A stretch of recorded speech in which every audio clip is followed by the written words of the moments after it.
हमेशा इनके पास रुपया बहुत अधिक ये रखते थे पॉकेट में, और इसी लोभ के कारण तीनों किशोर जो है रुपये के लोभ के लोग जैकेट को जलाए हुए हैं।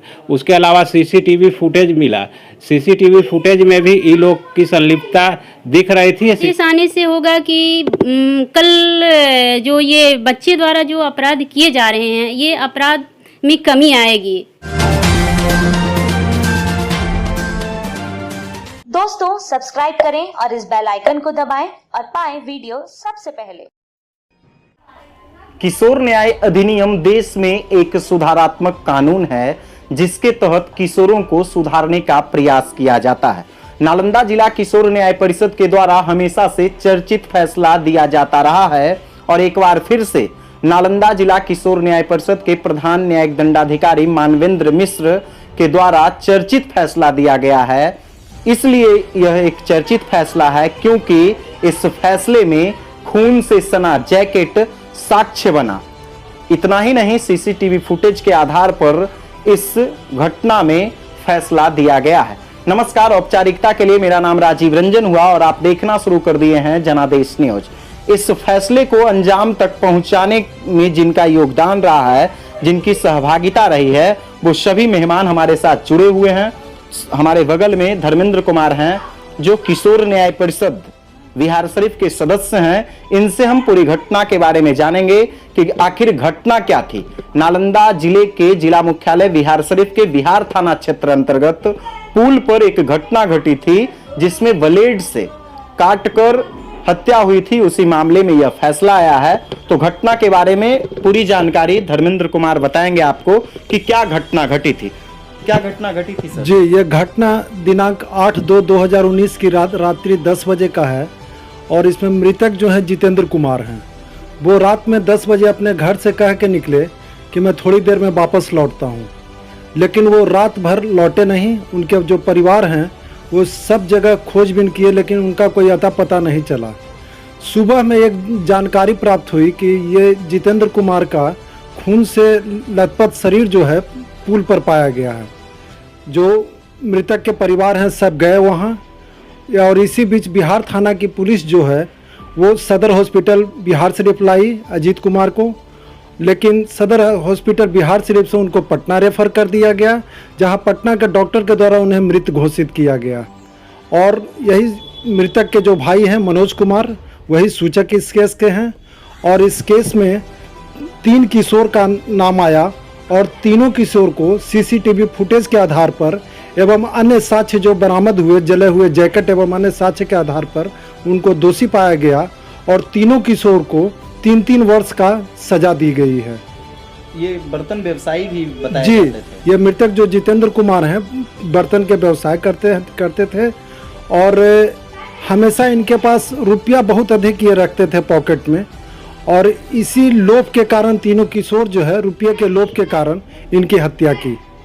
तो अब हम चलते हैं जयप्रकाश सर के पास, जो सहायक अभियोजन पदाधिकारी किशोर न्याय परिषद बिहार शरीफ के हैं, और इनसे हम जानेंगे कि आखिर किस प्रकार से न्यायालय में ट्रायल हुआ, कैसे जला हुआ जैकेट का जो हुक है वो न्यायालय में साक्ष्य के रूप में प्रयोग किया गया, सीसीटीवी फुटेज को साक्ष्य के रूप में प्रयोग किया गया। तो जयप्रकाश सर, किस तरह से आप लोग इसे अंजाम तक पहुंचाए? सजा कैसे हुई? इस मामले में 6 गवाहों की गवाही हुई और इसमें 14 एग्जिबिट हुए। इस गवाहों की गवाही जो भी हुई उसमें सभी एविडेंस निकल के आए कि यह घटना सही है और 14 एग्जिबिट। इसके अलावा उसमें आपको एक जो जैकेट मृतक पहने हुए था उसको जला के ये लोग और फेंक दिए थे। तो उसमें से जो जला हुआ राख और जैकेट का जो हुक है वो मिला और इससे पता चला कि हाँ ये लोग जैकेट को जलाए हुए हैं। उसके अलावा सीसीटीवी फुटेज मिला। सीसीटीवी फुटेज में भी ये लोग की संलिप्तता दिख रही थी। सीसीटीवी फुटेज जिस समय का है उस समय और जो ये लोग का सीडीआर मोबाइल से निकाला गया वो मैच कर रहा था कि वो लोग साथ में ही थे। तो इसलिए सारा गवाह और सारा जो एक प्रदर्श जो भी न्यायालय में प्रस्तुत किया गया, बोर्ड में प्रस्तुत किया गया, उसको ध्यान में रखते हुए किशोर को दोषी पाया गया, उसे निरुद्ध किया गया है। ये थे जयप्रकाश जी और ये सारी जानकारी आपको बताया कि किस प्रकार से न्यायालय में मामला का ट्रायल हुआ, कितने गवाहों की पेशी हुई, क्या क्या साक्ष्य के रूप में न्यायालय में इस्तेमाल किया गया और सजाएं क्या हुई। तो अब हम चलते हैं, महिला सदस्य हैं किशोर न्याय परिषद नालंदा के उषा कुमारी। एक महिला होने के नाते हमारा सवाल इनसे रहेगा कि आज किशोर न्याय परिषद नालंदा के द्वारा हत्या के मामले में एक सजा दी गई है, तो किशोर न्याय अधिनियम एक सुधारात्मक कानून है, जी जी। इसे आप किस रूप में देखते हैं?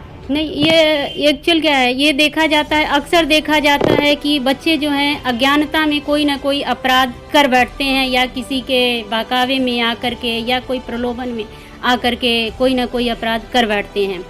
तो इस तरह के आदेश आने से एक तो बच्चे में ये बहुत बड़ा मैसेज जाता है कि उनको ये चीज़ पता चलता है कि नहीं, ये चीज़ भी है, कि इसके बारे में उनको समझने का मौका मिलता है कि नहीं, हम किसी के बहकावे में आकर के ऐसा काम ना करें। तो क्या ये उम्मीद किया जा रहा है? हाँ, इस तरह का आदेश आने से होगा कि कल जो ये बच्चे द्वारा जो अपराध किए जा रहे हैं, ये अपराध में कमी आएगी।